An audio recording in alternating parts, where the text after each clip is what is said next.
çıktı? Nim tamak yesiz. Ne bu? Su. Eselçi. Eselçi? Ha. Ben ufkam tamak ekan kirgen, eselçi kirgen mi geldi ya? Ya tamak çıkıcı bek saklap kalsın. Rahmet akşam bir kahve mesela ufkam bana kaynak su lekirip durana.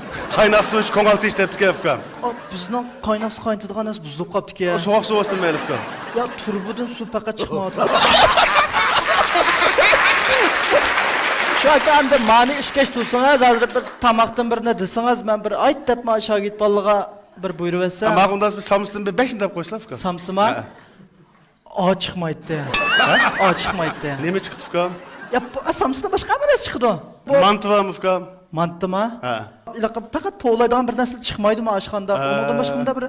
Bana zorlaydı kaldı çıkıyordu, onda polarına çıkıyordu. Ha ufkam, lağmen bolsa mı çıksa? Lağmen mi? Ha. İnçkirek sepersin mi ya ki sen israf... Ufkam kanda sarsın, kosak toygudak mı çıksa mı asla? Seni cık salayım ha. Ufkam.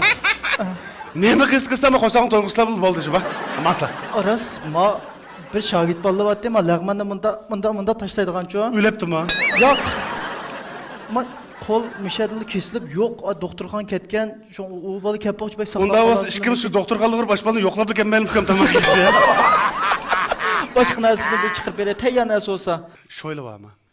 Şöyle aç çıkmaydı ya. Bu mu çıkmamıştı? Ha. Polo var mı? Polona dümleydik ama kazan teşlip çıktı ya. Onda olsa ufkam siviyet küçüklü kılımında bu yat pok var mı sizdeki? Anda atayda Yok, girsin var, yok. yakın etrafta başka aşkanı yok. Ama ya da teyyalan bir kıp koygan bir tamak var. Şunu açık verip dursam, apımı İş kağında ha? Pulnama yerimini versem şunu ama buradaki. Şunda baş bulama. Sili yemem ufkam ben pütüllü bir yapıldı. Müşkü hazır mı ufkam kosakların çaplışı başı aralı kapsa hazır. Aç özanlı bir yiyip deme pütüllü pütüllü vereyim. O bombayı satıtık bu ne? Bu senelik bir gap batı şunu esin gap kaldı mı yalık divanın paçından neyse çuşun buzulmayı datkan.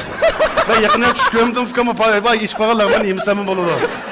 Ha onda olsa şununla mı çık bireyim ha? Bekle. Yanlış konu kiriş gibi ama. Neniki ya? Tötüz doktorxandan. Ya. Şunu kaptı sana.